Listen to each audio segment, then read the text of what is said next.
The rain was beating against the windows when I heard the first angry knock. I've been expecting it ever since I changed the locks 3 hours earlier. From my study, I could see Lisa's expensive car parked crookedly in the driveway, with her new boyfriend, Robert's sleek BMW, right behind it. My name is Marcus Sullivan, and after 23 years of marriage, I was about to teach my wife a valuable lesson about reading the fine print. Marcus, open this door immediately. Lisa's voice carried even through the heavy oak door. I have papers from my lawyer. This house is legally mine. I took another sip of coffee, watching through the security camera as she waved a manila envelope dramatically. Robert stood behind her, trying to look imposing in his designer suit. Poor guy had no idea what he'd stepped into. Dad? My daughter Sarah appeared in the study doorway, worry creasing her forehead. Should we call the police? I shook my head. No need, sweetheart. Your mother's about to learn something important about assumptions. At 21, Sarah had her mother's beauty, but thankfully none of her materialism. She'd chosen to stay with me when Lisa announced she was leaving 6 months ago. Trading up, she'd called it, flashing the expensive watch Robert had given her. The pounding continued. Marcus, the police are on their way. You can't keep me out of my own house. I picked up my phone and dialed Lisa's number, putting it on speaker. She answered immediately. Finally, have you lost your mind? Open this door. Good evening, Lisa, I said calmly. I have the deed right here. Would you like me to read it to you? I have the deed right here, too, my lawyer says. Your lawyer has a copy of the deed from when we bought the house, I interrupted. But did you ever actually read the updated deed from 5 years ago, when we refinanced? There was a moment of silence. I could almost see her mind racing, trying to remember. What are you talking about? When you were too busy planning your Mediterranean cruise with your tennis friends. I continued, I asked you to sign some refinancing papers. You didn't even look at them, did you? Just signed where the sticky tabs were. More silence. The house was transferred solely into my name then, Lisa. Legal consideration was provided. I took on all the debt from your shopping sprees. It's documented, witnessed, and perfectly legal. That's impossible. You tricked me. No, I protected our family's assets. There's a difference, just like I did with the business. That got her attention. What about the business? I could hear Robert in the background, suddenly sounding less confident. He was a financial advisor.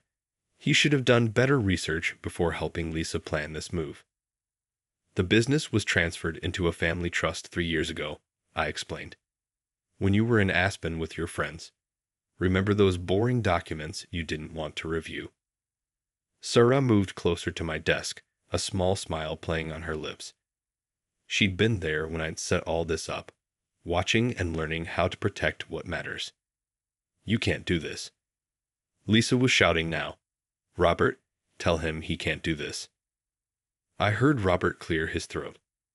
Lisa, maybe we should talk to another lawyer. Actually, I continued, you might want to review the prenuptial agreement Robert had you sign, Lisa. The one he rushed you to complete last week. More silence. How did you? I have friends at the courthouse, I said simply. They let me know when interesting documents get filed. Like prenups that specify the new husband gets 70% of all assets in case of divorce, including any properties brought into the marriage. I heard something that sounded like papers being grabbed, then Robert's voice. Lisa, I can explain. Is that true? Her voice had changed, the anger replaced by something else. Robert. I ended the call and turned to Sarah. Want to watch what happens next? Together, we looked at the security feed. Lisa was rounding on Robert, the manila envelope now being used as a pointing device as she gesticulated wildly. Robert was backing toward his car, hands raised defensively. Dad, Sarah said quietly, you knew this was coming, didn't you? even 5 years ago. I nodded. Your mother stopped reading anything that wasn't a social media post or party invitation a long time ago. I saw the signs, the secret phone calls, the tennis lessons with no tennis gear, the sudden interest in her financial rights. But why wait? Why not confront her then? Because some people need to learn lessons the hard way, and some lessons are better taught with an audience. Outside, Lisa was now reading through Robert's prenup, her face growing redder by the second. Robert had retreated to his car, but couldn't leave. Lisa's car was blocking him in. My phone buzzed. A text from my son Michael. Mom finally making her move. Right on schedule, I replied. You might want to come by tomorrow. There's more to discuss. Sarah was still watching the scene outside. She's calling her lawyer now. Who won't be able to help, I said. Everything was done legally, with proper documentation and witnesses. Your mother's name isn't on any of our major assets anymore. Hasn't been for years. What about her clothes and stuff? Already packed and in the garage, along with an itemized list of everything that's legally hers. I'm not trying to be cruel, just protective. Lisa was now sitting on the front steps, head in her hands. Robert had managed to squeeze his car past hers and was speeding away, leaving her alone in the rain. Should we? Sarah hesitated. Should we let her in? Just to talk. I considered it. Text your brother. If he can get here in the next hour, we'll have a family meeting. One last time. While Sarah texted, I gathered the documents I'd prepared. Bank statements showing Lisa's escalating secret spending. Photos from private investigators documenting her meetings with Robert going back 2 years. The transfer documents she'd signed without reading. Michael arrived 30 minutes later, just as Lisa was finishing what appeared to be her fourth angry phone call. Ready? I asked my children. They nodded, and I opened the front door. Lisa rushed in, dripping water on the marble floor she'd insisted we install last year. How dare you? How dare you embarrass me like this? Sit down, Lisa, I said calmly. The children are here. Let's talk about what happens next. She looked at Michael and Sarah, seeming to really see them for the first time. You're taking his side. There are no sides, Ma and Michael said. Just truth and consequences. I spread the documents on the dining room table, the one Lisa had bought for $18,000 because appearances matter. Here's what's going to happen, I began. You'll get your personal belongings, your car, and a fair settlement. The house, the business, and the family investments stay with me and the children. But where am I supposed to go? Robert's gone, isn't he? Sarah asked quietly. Lisa's face crumpled. He's not answering his phone. He said we'd be set for life once we got control of everything. And you believed him, I said. Just like you believed those papers you signed weren't important. Just like you believed I wouldn't notice the missing money, the lies, the planning. I want to call my lawyer. Call whoever you want, I replied, pushing a final document across the table. But first, read this. Actually read it this time. It was a simple document, an acknowledgement that she understood her actions, accepted the consequences, and would not contest the asset distribution in exchange for a generous monthly allowance. You're trying to buy me off. No, I'm trying to give you a chance to leave with dignity. To have enough to start over. To maybe remember what matters more than money and status. Michael placed a hand on her shoulder. Mom, just read it. Really read it this time. For the first time in years, Lisa actually looked at what was in front of her. I watched as she read each page, her expression changing from anger to surprise to something close to shame. The allowance, she said finally. It's more than I need. That's the point, I replied. You don't have to chase rich men or scheme for control. You can just live. Find out who you are without all the pretense. Sarah moved closer to her mother. There's a condition, though, isn't there, Dad? I nodded. Monthly counseling. Real counseling, not those wellness retreats you've been using as covers for meeting Robert. Deal with why you thought money and status were worth destroying our family. Lisa looked around the room, at the children she'd been willing to betray, at the house she tried to steal, at the husband she'd underestimated. When did you get so strategic? She asked finally. I've always been strategic, I replied. I built a successful business, raised good children, created a stable life. You just stopped seeing it because it wasn't flashy enough. Outside, the rain had stopped. Through the window, I could see Lisa's car, still parked crookedly in the driveway. Such a perfect symbol of how she'd lived, rushing toward what she wanted without considering the consequences.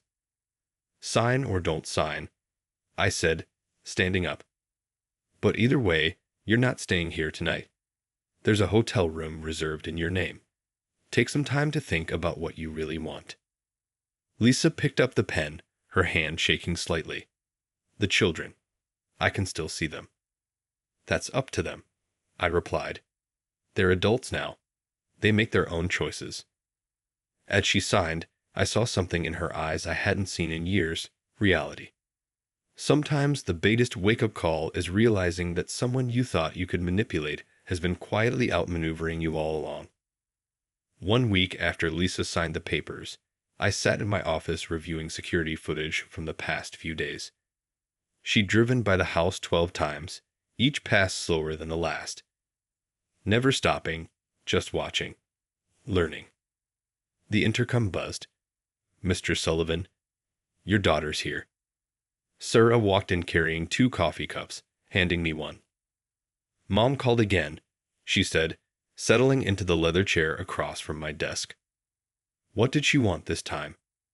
To explain, she said she started counseling. Her therapist suggested writing letters to everyone she hurt. Sarah paused. She's living in that small condo near the park. I nodded, taking a sip of coffee. The condo was part of my plan, modest but comfortable, paid for a year in advance. Far from the country club where she'd met Robert, far from the temptations that had led her astray. Dad, Sarah hesitated. There's something else. Robert's engaged again. To Mrs. Henderson from the club. I couldn't help but laugh. Already? It's been a week. Mom saw it on social media. She actually seemed more relieved than upset. The office door opened again, and Michael walked in. As the CFO of Sullivan Construction, he'd taken on more responsibilities since Lisa's departure. The company had never run smoother. The Henderson account, he said without preamble. They're trying to pull out of the contract. Robert's influence? I asked. Michael nodded. But here's the interesting part. Mrs. Henderson called personally to apologize. Said Robert told her we were going bankrupt, that she should withdraw before losing her investment. I opened my desk drawer and pulled out a file. Give her this. It's the documentation of Robert's previous investment schemes. 3 failed developments, 2 investor lawsuits, all carefully hidden under different company names. Sarah leaned forward. You had that ready? I had everything ready, I replied. Robert's been trying to get his hands on successful construction companies for years. He picks wealthy women, gains their trust, then uses their connections to attack business rivals. Like you did with Mom's signatures, Sarah asked quietly. No, I corrected. I protected legitimate assets from theft. Robert creates fake crises to steal legitimate assets. There's a difference. The intercom buzzed again. Mr. Sullivan, there's a Mrs. Henderson here to see you. I looked at my children.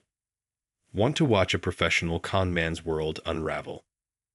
They nodded, moving to the side of the office as Patricia Henderson walked in. She was Lisa's age, expensively dressed, wearing what I recognized as Robert's signature gift, a designer watch. Marcus, she said, taking a seat. I believe I've made a terrible mistake.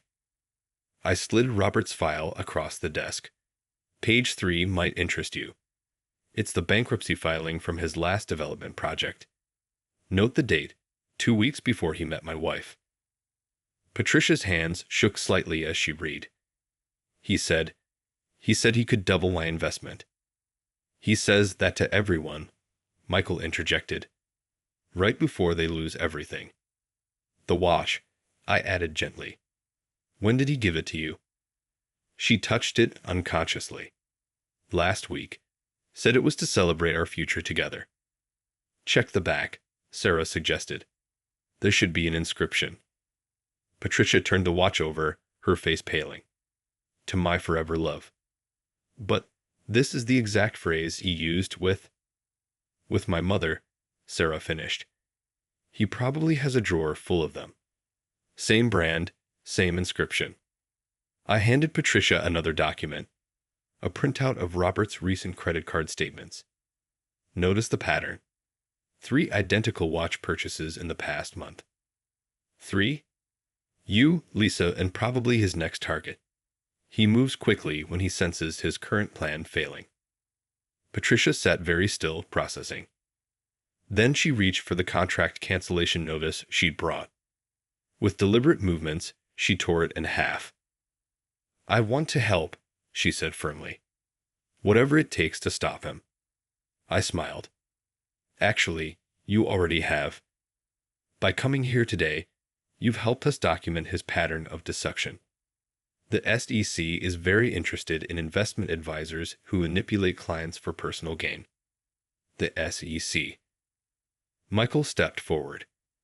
We've been building a case. Mom's situation was the final piece we needed, but your evidence makes it airtight. Patricia removed the watch, placing it on my desk like it was poisonous. 20 years of marriage, death, finally finding someone new. And it's all just another con. Not all, Sarah said kindly. The lesson is real. And now, you know what to watch for.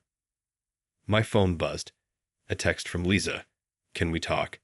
In person. I showed the message to my children. They both nodded. Mrs. Henderson, I said, would you like to meet someone else who can help you understand what you're dealing with? 30 minutes later, we all sat in the conference room. Lisa had arrived looking different. Simpler clothes, no flashy jewelry, eyes clearer than I'd seen in years. The watches, she said, after introductions. That's how I should have known. He had 3 identical ones in his desk drawer. Said they were for his sisters. Patricia laughed bitterly. Sisters. Of course. How many others? Lisa asked me. How long have you been tracking him? 2 years, I replied. Ever since you started coming home with stories about this brilliant investment advisor you've met at the club. It wasn't hard to find his pattern. And you waited? All this time? I waited until I had enough evidence to stop him permanently. Your mistake was thinking I was the target. You were just his way to get to the company's assets. Lisa turned to Patricia. The prenup. Did he rush you to sign it too? Patricia nodded, said it was to protect me, that his lawyer insisted. Same lawyer. James Morton, they said simultaneously. I pulled out another file. Morton's been disbarred in 3 states. He works exclusively with Robert, creating fake legal documents, pressuring targets to sign quickly.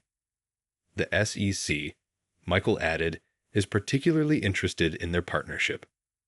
Lisa looked at her children, then back at me. All this time, you were building a case.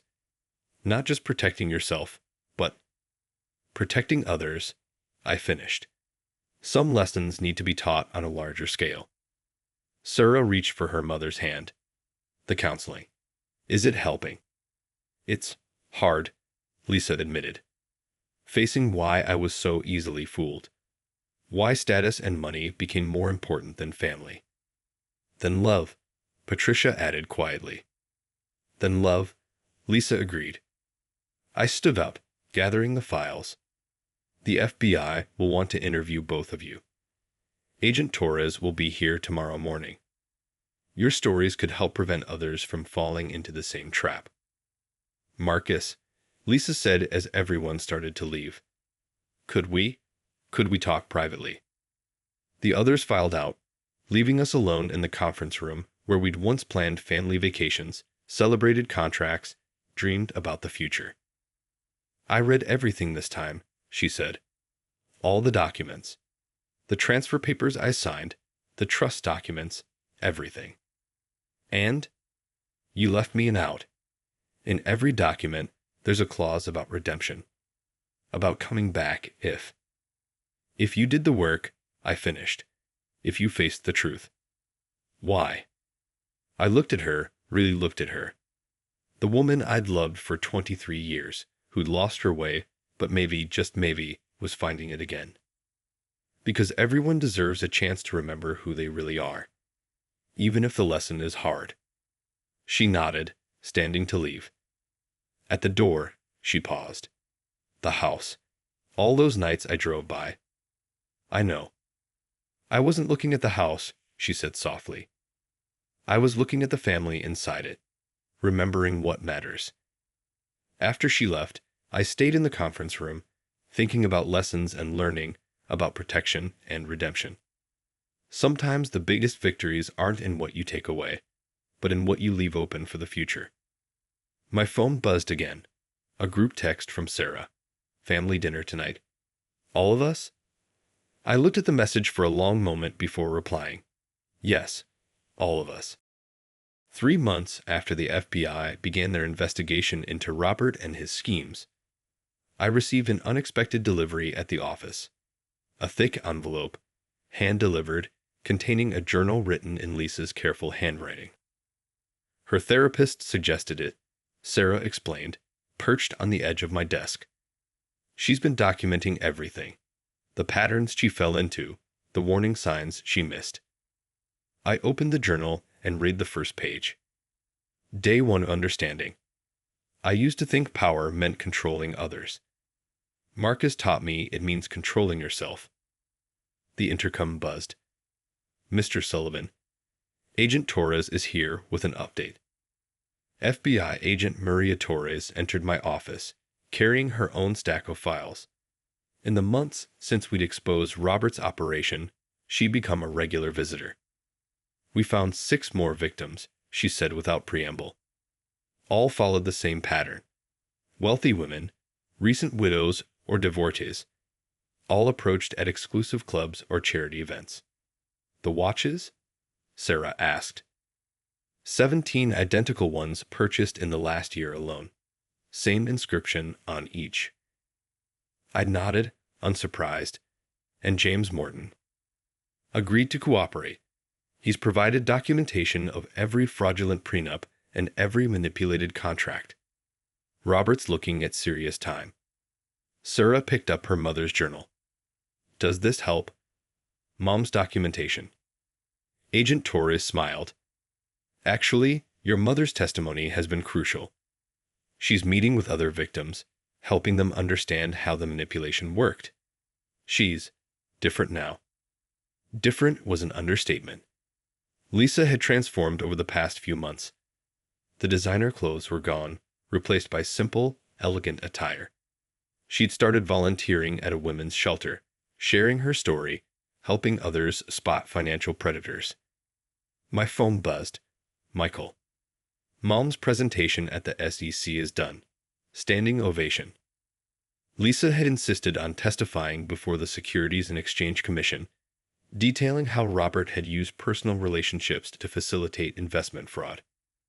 Her testimony had helped uncover a network of similar operations across 3 states.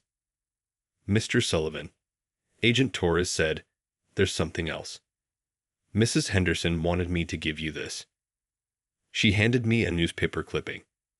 Patricia Henderson had written an op-ed piece about financial exploitation, crediting our family with helping her escape Robert's scheme.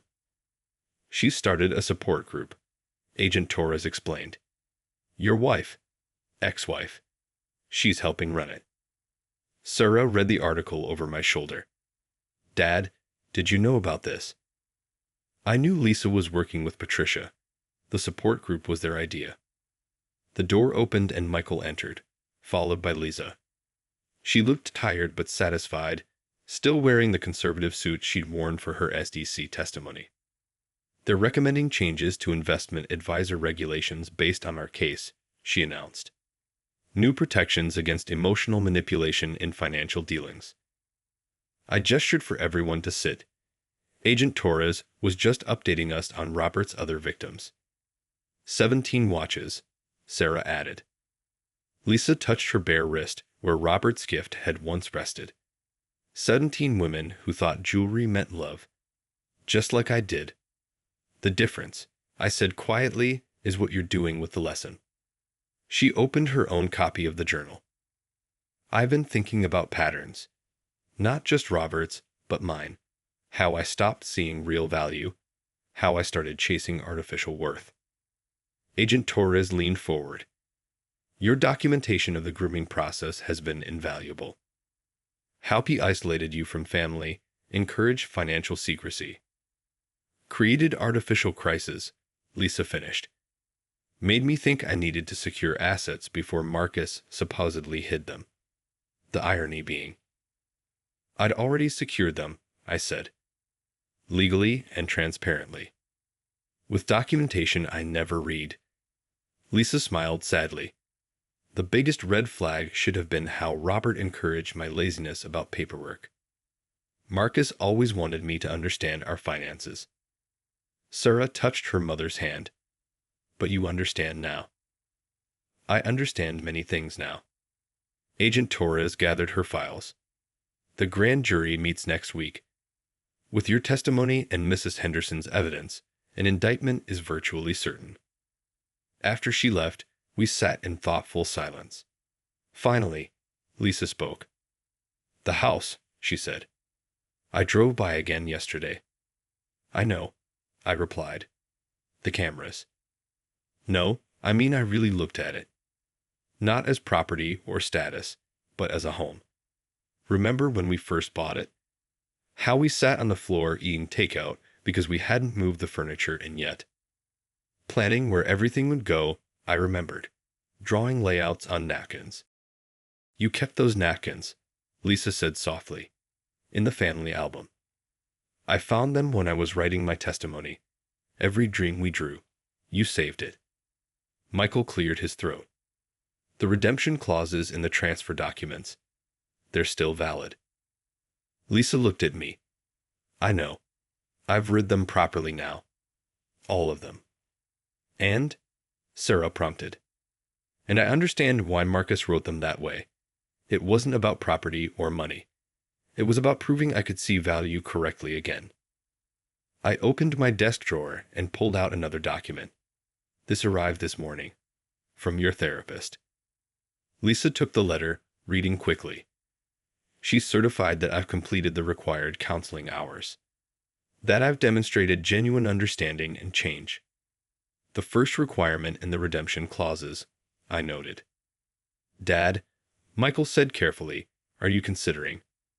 "I'm considering what your mother has learned. What she's teaching others. How she's turned her mistake into protection for other potential victims." Lisa straightened in her chair. "I don't want the house back, or control of assets. That's not why I did the work." "Then why did you?" "Because you taught me the hardest lesson of all. That real power isn't in what you own. It's in what you understand. What you can protect. Who you can help." Sarah picked up her mother's journal. "Like these stories you're sharing. These warnings to other women." "Exactly." Lisa looked at each of us in turn. "I don't want back what I lost. I want to earn what I never had, real understanding of value." I pulled out one final document. That's why I had this drawn up. A new position at Sullivan Construction. Director of Investment Protection. Working with clients to spot and prevent exploitation schemes. Lisa's hands trembled as she read the job description. "You want me to use what you've learned, to help others avoid the trap you escaped, to turn your experience into protection." Michael nodded approvingly. "The SEC connection would be valuable for our clients." "And the support group," Sarah added. It could be part of our community outreach. Lisa looked at the document for a long moment. The salary, it's less than my monthly allowance was. Because it's not about money, I said. It's about value. She signed without hesitation. When do I start? Monday. There's an office waiting, next to Agent Torres's new liaison space. You're making this a real program, Lisa realized. Not just for me, but for everyone who needs to learn about real value, about protection versus possession. As my family discussed details of the new program, I watched Lisa's face. The hunger for status was gone, replaced by something more valuable: understanding. Sometimes the best redemption isn't returning to what was lost, but building something better from the lessons learned. 1 year to the day after Lisa signed those papers in our dining room, we gathered again for a very different kind of signing. The Sullivan Financial Protection Program had grown beyond anything we'd imagined, helping dozens of families avoid investment schemes and financial predators. I stood at the back of our company's conference room, watching Lisa give her presentation to a group of potential clients. Her story had become a powerful warning, her experience transformed into a shield for others. The watches, she was saying, holding up one of Robert's signature gifts, were just the beginning. The real trap was in making us feel special while isolating us from those who truly cared. Robert had been sentenced to 15 years for fraud. James Morton was serving 8. But the real victory wasn't in their punishment. It was in the lives saved from their schemes. Sarah slipped into the room, carrying a familiar leather-bound journal. "Mom's original writings," she whispered. "The publisher wants to move forward." The journal had evolved into a book, The Price of Status, a warning to women, set to be published next month. Lisa had insisted that all proceeds go to the protection program. Michael joined us, straightening his tie. "Mrs. Henderson's group is here. They're ready for the announcement." Today wasn't just a commemoration of last year's events. It was the official launch of the Sullivan Henderson Foundation for Financial Protection, a joint venture between our family and Robert's intended victims. Patricia Henderson had proven to be an incredible ally, her social connections now used to identify and warn potential targets. The country club set that had once enabled predators like Robert was becoming a network of protection instead. Lisa finished her presentation to enthusiastic applause. She looked different now, confident but humble, powerful in an authentic way that her designer clothes and status-seeking had never achieved. "Before we make our announcement," she said, "I want to share one final story.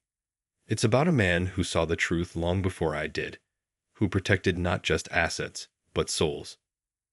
She looked at me, and for the first time in years, I saw the woman I'd fallen in love with decades ago.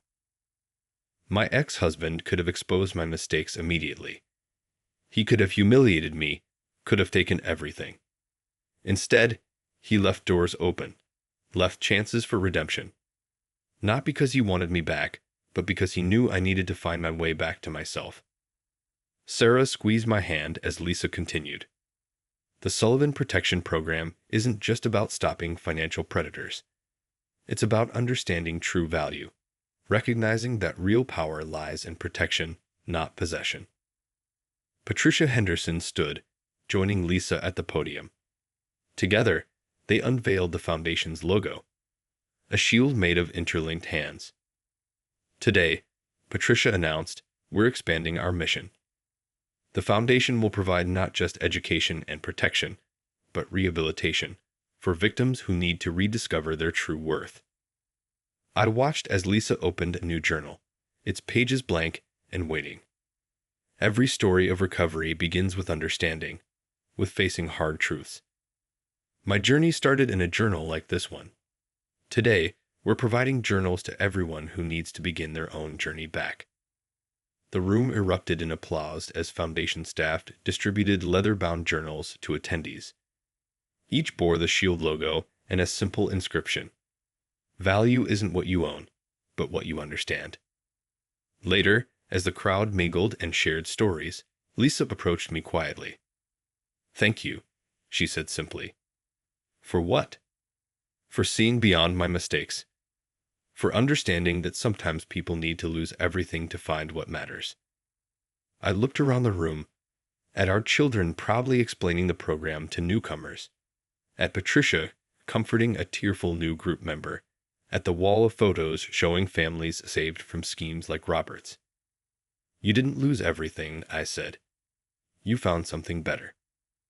Lisa touched the simple locket she now wore, a gift from Sarah, containing family photos rather than diamonds. I found truth, found purpose, found real power in protection rather than possession, and helped others find it too. She smiled, then turned to greet another arrival. I watched her move through the room, sharing her story, offering understanding to those still struggling to break free from status addiction and financial manipulation. My phone buzzed. A message from Agent Torres. 7 more cases prevented this month. The Sullivan method works. I looked again at Lisa, now sitting with a young woman who clutched one of the journals like a lifeline. Some victories aren't measured in assets protected or criminals caught, but in souls restored and lessons shared. Sarah appeared at my side. Happy anniversary, Dad. Of what? Of the day you taught Mom, taught all of us, that true love sometimes means letting someone fall to help them learn to fly. I smiled, watching Lisa open her journal, ready to help another person begin their journey to understanding real value. Sometimes the best endings aren't about getting back what was lost, but about discovering that what you found was worth more all along.